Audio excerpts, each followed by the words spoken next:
we shall not be moved. We shall not be moved, just like a tree that's planted by the waters. We shall not be moved. We're fighting for a contract, we shall not be moved. We're fighting for a contract, we shall not be moved, just like a tree that's planted by the waters. We shall not be moved.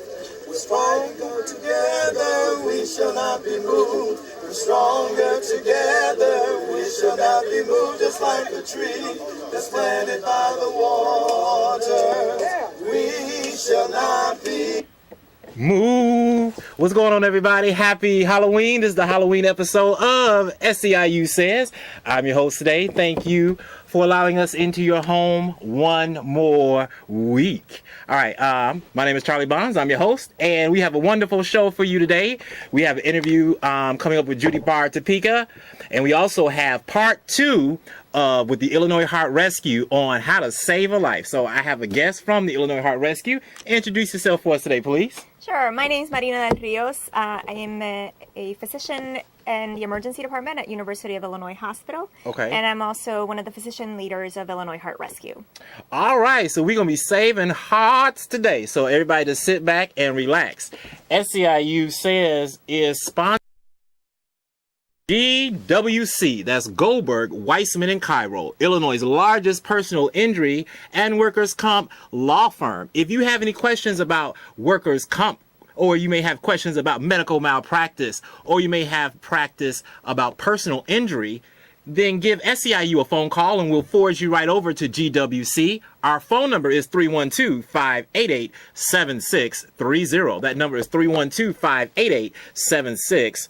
All right, so happy Halloween out there. We just stopped by to say boo to everybody. All right, boo. All right, so today we have another guest right here. Say hello to Pancho. This is Pancho. Hello, how are you all today? Thank you for watching the show. All right, so Pancho is here, and we're gonna bring Pancho back to life. But first, this past weekend, as you know, we had the membership convention, and the membership convention was great. We had Mayor Rahm Emanuel, our governor. He was there as well, so it was really wonderful. The workshops was amazing. The food was great. The members turned out, and it was a wonderful experience, and people walked away with something that day, and so it was really wonderful. So I am so grateful that we had that event, but unfortunately, if some of you guys missed it at home, then don't worry. We are bringing it to you. That's right. So just sit back, relax, get your popcorn, get your oodles and noodles, get your chocolate milk, whatever it is, get your smoothies or whatever it is, and we want you to sit back and enjoy this episode. All right. So here I am at the convention, and here we go. All right. So with this, actually, as you know, election is getting ready to come up. And so we want everybody to, vote. As we talked about last week, it's not too late to go and vote. So you want to register yourself so you can vote. All right. So we have one of the Illinois State Comp Controller, and I interviewed her. And so she's going to give us a briefing on exactly what it is she does, and also her vision for that position moving forward. So I don't know. I'm a little comp control impaired. Are you comp control impaired? I'm totally impaired. Okay. I think a lot of us are you they can't see you. You comp control impaired? Okay, you're not. All right, so we have a smart act over here, all right? Okay, hey, so for the rest of us who are comp control impaired, we're going to learn what that does. And in fact, it can help, all right? So it can help you with your voting, all right? So once again, sit back and relax. This is SEIU Says. Everybody, once again, don't touch that dial. It's me, Charlie Bonds, and it's time for another episode of SEIU Says. Guess where I am today? SEIU 73 Members Convention. That's right, it's October the 25th, Saturday, 2014, and I'm here at the convention. This convention is power-packed. Let me tell you, we have guest speakers, we have happy members, we have workshops, we have these wonderful tables over here. This is the raffle table where they'll be giving away the Coke raffle. We have the organizing table down there, and we also have a fight for 15. So the labor movement is really getting radical in here today. So I want you to sit back and relax, as we're going to have interviews with our members. And if you didn't get the opportunity to come to the event, don't worry, we are bringing the event to you. So sit back, relax, and enjoy another episode of SEIU Says. SEIU Says is sponsored by GWC, that's Goldberg, Weissman, and Cairo, Illinois' largest personal injury and workers' comp law firm.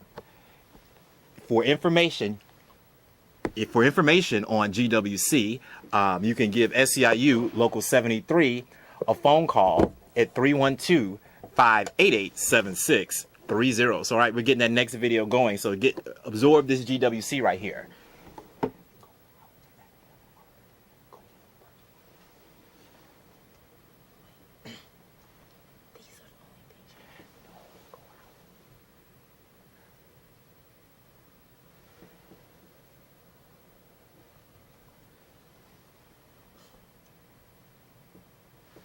GWC. All right. So we're about to get this next video going right here. So you can tell us a little bit about the Illinois Heart Rescue real fast. Oh, sure. So the Illinois Heart Rescue Project is a statewide, multidisciplinary collaborative with the intention to improve cardiac arrest survival rates in Illinois. Cardiac arrest, and for those of you that don't know, is a little bit different from a heart attack. A heart attack can certainly cause a cardiac arrest, but cardiac arrest means when your heart just stops. The electricity stops, it stops pumping, person collapses, and there's actually a lot of things that we can do that can improve survival rates in the state. One of the things is bystander CPR, so we're going to talk about that in a few minutes. But mainly, what we want people to know is that it is a curable disease. It is treatable if we make sure that the chain of survival remains. Every link happens, and it happens in a coordinated manner. So, and it starts with people like you who are watching on TV. The bystander is the main person who's going to make a difference if this person that had a collapse will survive or not. Okay. All right, so I want to learn about this heart rescue. So let's do this. We're going to do this interview really fast, all right? All right, so here we go, everybody. I do apologize for that. SEIU Says. Enjoy. All right, here we are live. I have the wonderful Miss Topinka here. She is the Illinois Comp Controller. Right. And some people may be a little Comp Controller impaired, so for people at home, we want to definitely talk about Comp Controllers. Well, first of all, it's not the air traffic controller. We have to get that out there because people think I play with airplanes. I do not have an Air Force, okay? So I get mail and newsletters on airplanes, so I just want to stop that. We're basically, the chief fiscal officer for the state, which is a really important thing when you think about the problems the state faces. We've got like $5.2 billion that I still owe. I mean, I have to pay. And, we haven't even started talking about pensions and how that's going to deal, all that. We expect it to go up, but, we've just taken what has been kind of a sleepy office, and we've turned it into something that's really 21st century. We've done, if you want to, we call it our ETA. Efficiency, transparency, accountability. I like that, ETA. And we have delivered on all of those things. We've gotten rid of all the unbacked up files that have been there, all piles of them. We're now in the computer. We are backed up, so we can do faster service for all of you. We can make sure that we get our payments out, and we do try and get, we have laws that we have to follow on who we pay for first. I mean, that's a given. But after that, we take care of our non-for-profits. A lot of your folks work in those non-for-profits, but we don't want people thrown on the street. That's not my way. So we want to make sure that they're higher up in the system. And then we do small businesses because they provide the jobs for the state. And then come as you are. So it's a very fair system where we don't want anybody to just be lost in the shuffle. So we will expedite when we need to, and we can get that information from you, from legislators, from mayors, from people on the street, or the vendors themselves. They'll call in. And, we try and work it out and hold it together. Now, sometimes you got to patch and, plug holes. I just have so much money. But if we can't pay the full freight, at least we'll be able to get something out there to get them over the hump. I think we've been tremendously efficient on the first time ever. On the internet, we've got something we call our ledger. That's everything you want to know about state government. Who gets paid what, how many contracts are out there, who's got them, how much they are. You can track the money. Never been done before. We also have something called the warehouse. I just want to point that out too. A lot of people are now getting involved with politics. I think that's good. People can be held accountable with this. Well, yeah, thank you for another pair of eyes to watch that. And you're seeing that at the same time I'm seeing it. And it's constantly updated so that it is like that. Because the more eyes we have on it, the more chance we have that there is a problem, we'll catch it quick. And it won't run away with us. And the fact that we've done this ledger, I know from people who talk to me, state employees, other employees, people on the street, lawyers, judges, media, they're all using it because it's user-friendly. It's things that you'd have to have a Freedom of Information Act, a FOIA request. Yes. Now it's there. You don't even have to ask. It's there for the taking. Our reports to the Auditor General, they're on time. They haven't been on time for I don't know how long. Our annual reports that our taxing bodies have to give to us. When I came there, we're over 260 in arrears. We're down to 20. I got a few wayward children yet. Okay. But if and when they're going to horse with me, they'll learn that they ought not to horse with me. Okay. You come around, you do the right thing, or you wind up at the Attorney General's office. And that's what we will do. Okay. We play by the rules, we're stiff on the rules, and we make sure our people are taken care of. That's the big thing. Take care of our people. That is amazing. You're not just saying things, but you're doing things with that. And so that's great because proof is in the pudding, as they say. So you're on that ballot. What is that ballot number for you? Oh, well, we're going to be the fifth one down. Okay. Fifth one down, you find Fifth one down. Yeah. Judy Baar Topinka. Topinka. Which That's is, right. I always say it's pink in the middle, Okay. and the bar is like sheep. Bar, so we got that. Sheep are always good. Okay. So we want to continue to have this wonderful, efficient lady in office. So as we begin to go out and vote, Judy Baar Topinka. That's right. Thank you so much. Thank you very much. Oh, love the press, love the press. I'm an old newspaper reporter, so this falls in. Okay. All right, so next Tuesday, Judy Baar Topinka, that's the woman. We could talk about FOIAs, information requests, but the great thing about, as they say, people in that office, when they can show the accountability, because what a FOIA is an information request. And an information request is when the public can see and they can get the statistics and the numbers. And that way, basically, it's like big brothers watching. And so when an office or someone in office is willing to give that information out to the public, because that is a public office, that shows great characterability. So Judy's got my vote. All right, so here we go. Okay. We're saving Pancho's life. So let's talk a little bit of why people should care about this. So every year, about 424,000 people suffer a cardiac arrest.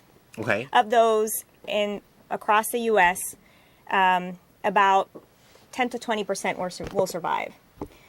Now that sounds awful, but there's actually only 10 to 20% people survive. But that's across the U.S. If you look at certain communities in Seattle where everything falls perfectly, where almost every single person, every single citizen is treated and is trained in CPR, EMS knows to stay and work on the victim before transporting them to the hospital, really trying to work on them to make sure they get a pulse on the field as opposed to dumping them into the ambulance and running to the hospital. Okay. And then where hospital post cardiac arrest protocols are state of the art, the survival rates are 60%. Okay, but that little section of bystander, what the bystander does, recognizing that a cardiac arrest is happening and them doing CPR, already that makes a huge difference. That can triple people's chance of survival. Okay, so everybody at home, you are a bystander. Yes, you are. So everybody's a bystander. Everyone in the world is a bystander. Yeah.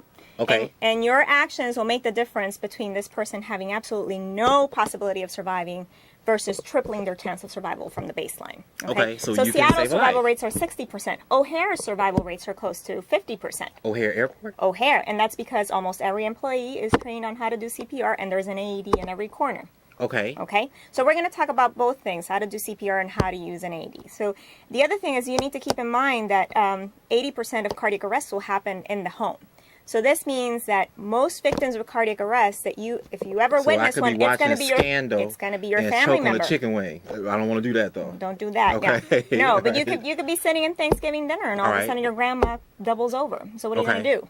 Okay, so again, the actions of the bystander are the ones that are going to be most important in making sure that this person survives. Okay. Okay, and the other thing to say about this can happen to anyone. Could happen to kids. Could happen to adults. Unfortunately, we do see higher incidence rates in communities that are low income. Minority communities have higher rates, and a lot of it has to do with our health, with the fact that a lot of us have multiple comorbid illnesses. We're diabetic, we're hypertensive, we have high cholesterol. All of those increase our risk of heart disease, and your risk of heart disease also increases your risk of cardiac arrest. So that's just another thing. So like lower income areas, the cardiac arrest survival rate is lower. Partly because, so the incidence is higher, so it happens more frequently. Okay, so the incidences are higher in certain neighborhoods. And it has to do a lot with their overall health. But also their survival rate is lower, and a lot of it is because bystanders don't know what to do. So bystanders don't know. So that's bad. I'm the type of person, break the bubble, reinvent the wheel. So we is reinventing the wheel today, everybody. So what Charlie doesn't know is that he's going to be doing CPR today. Yes, he is. He's gonna resuscitate Pancho, and I'm gonna help you. So, and the reason why I'm having you do it is because the reason why I'm having Charlie do it is because if you forget anything that I say today, if you forget everything that I say today, when you call 911, which is the first thing that you're supposed to do when you see someone having a cardiac arrest, you can ask the dispatcher what to do. They can tell you. They'll walk you through how to resuscitate someone. So when you dial 911, the dispatcher will ask you what to. They can tell you what to do. Okay. Okay. All right. So sometimes when people dial 911, I've called it a few times, and it's jokes. They ask you crazy questions like, "Well, do you know the victim?" They may ask. I don't know. Anyway. Okay. All right. So remember that, everybody. 911 walk you through it. So we are about to bring Pancho back. We're going to bring Pancho back to life. Pancho will be back with us. So first of all, how would you know that Pancho is having a cardiac arrest? I would know Pancho is having a cardiac arrest because he's choking. No. So that's one of many reasons to go into a cardiac arrest. Choking can be one of them. Okay, choking is one. Heart attacks are another one. Sometimes heart attacks another one. You just have an electricity problem with your heart and you just collapse without really any warning symptom. So people always think about the person clutching their chest and falling over. Well, they may look like they're fainting. Sometimes they look like they're having a seizure. And so if the bottom line is if somebody drops to the floor and they're not responding to you, and they're not breathing normally, because sometimes they look like they're breathing, but it's not a normal breathing. It'll be like or just weird sounds. You just have to assume that they're having a cardiac arrest. Okay? And believe me, if they're not, once you start pounding on that chest, they'll wake up. Okay. All right. So let's get going. Okay. So Pancho dropped to the floor. What's the first thing you're going to do? Okay. Are you okay? Are you okay? Good. Are you okay? Pancho, can you hear me? Pancho's not answering. What do you do now? Someone dialed 911. Very good. Terry taught you. Wow. She'll be very proud. Okay. All right. So I'm calling 911 for you. The other thing that you can do is, can you go find an AED for me? Right. Call 911, find an AED. Can someone go find an AED? AED. An AED. AED stands for Automated External Defibrillator. And this device is basically going to restart the heart. It's going to jolt it with electricity and make it start all over again. Okay, first step. Somebody fall out. Someone dial 911. I'm calling 911. Someone find me an AED. I found an AED. And what are you doing in the meantime? I'm going to resurrect Pancho. How do you do that? Okay, so I want to hold my hand straight out. Straight out like that? Straight out like this. Cross your hands. Cross like this. It's not like it is in the soap operas, because the soap operas do it another way. Yep. And with this part of your hand, the heel of your hand, because that's the strongest part of your hand. Okay, the heel of my hand is the strongest. Is going to go right into the middle of the chest. And so is the fingers looking like this? So you guys see here, here's the nipple line. That's the breastbone. You're going to go right up against the breastbone. Okay, so I'm going up, and you got to stand up straight, everybody, because you can't do it at an angle.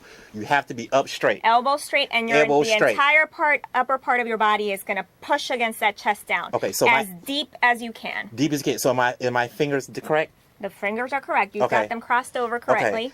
And you're going to push down at the beat of staying alive. Okay, so it's the beat of staying alive. All right, sing it.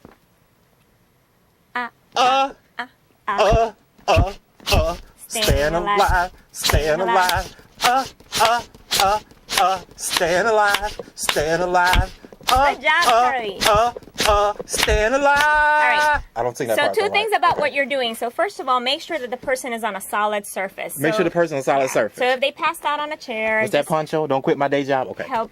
Okay. No, you're doing good. Bring them to the floor. You're going to All right. kneel next to them. So don't straddle them. You're going to kneel next to them, just like you Don't did now. straddle them. Right. Kneel next to them. And then just like you did. Okay, so you've been doing chest compressions. Charlie's going and doing chest compressions, and I find myself in AED. So Okay. these, So Poncho don't wake up. What do I do? you just keep on doing chest compressions. You're not going to stop yet. Okay. Until somebody get the AED. Until somebody gets an AED. And even when I have the AED, until I'm not ready to go, you're going to continue doing chest compressions. Okay. So you keep doing the chest compressions. Now, most people will be dressed. Okay. Most Right. people will be dressed. So before you connect the AED to the person, you want to make sure that you bare their chest. Okay. So you want to open up their shirt. Okay, so let's say, so an AED is not something that people have at home. This will Okay. be more in public buildings. So Okay. airports, train stations, some schools, some churches might have it. They'll Okay. be usually nicely signed with a big label that'll say AED. Okay. If you're not sure where to find it, you can ask the person who runs the building. If you Okay. can't find one right away, don't worry about it, because Okay. the chest compressions alone already increase the survival rate. Okay. This is just a nice thing to have. Okay. Not every cardiac arrest responds to an AED. Okay. But the ones that do, then it's a good thing to use, because Okay. then that just decreases your rates of survival more. The Okay. AED is a really smart device. It's going to tell you exactly what to do. Now, this is a training device, Okay. so it's not going to jolt electricity, but just so that people know, the device will not fire unless it analyzes a rhythm that it deems will react to the electricity. So All in right. other words, if this person is having a normal native rhythm, the AED is not going to fire on them. It'll only Okay. fire on them if there's abnormal electricity of the heart. Okay. So you can't mess that up because it's smart enough to figure it out on his own. Okay, so the first thing you're going to do is you're going to turn on This the is a device. training device only. You turn it No on. shock will be delivered. Okay. And now just listen. And you're still doing chest compressions and all of that, Remove so just make clothing sure. from person's chest. We only So got remove about clothing from person's we got about chest. 40 seconds. All right. Okay. Okay. Okay. So I took. Attach pads firmly to person's chest All right. as shown. So, and then they're nicely labeled. So you're going to put one on one side. Okay. Make sure that you're putting it on the right place. Right It's there? not where it goes. Plug-in connector. So one here. Okay. Nope. This one goes here. Check connector and pads. That one Okay. goes here. Okay. Make sure it sticks. Okay. This one goes here. Okay. And then you plug. Check connector and pads. Okay. We're getting there. Hold on. Okay. And we are. Analyzing rhythm. Okay. Everyone stand clear. Step away from the person. Okay. Step away. And do it. Shock advised. Charging. Everyone stand clear. Watch for the light. And when it says ready to shock, Everyone stand clear. All right. Push the shock button. Shock delivered. Begin 5 cycles of CPR. and it'll just walk you through the same cycle again. Okay. You continue doing this until EMS arrives. All right. That is amazing, everybody. Unfortunately, we have to go. What is your guys' website? Oh, our website is really easy to remember. IllinoisHeartRescue.com. Okay. All one word. IllinoisRescueHeart.com. All right. So we thank you for coming out. Thank you. We're going to have a part 3 to this. You have something to say, Pancho? Yes. Thank you. Happy Halloween, everybody. And tune in next week for another episode of SEIU Says. Same bad 1 minute time. and 30 seconds Same of bad channel. CPR. And I hope everyone has a safe weekend, all right? See you soon. This is another episode of SEIU Says. Enjoy.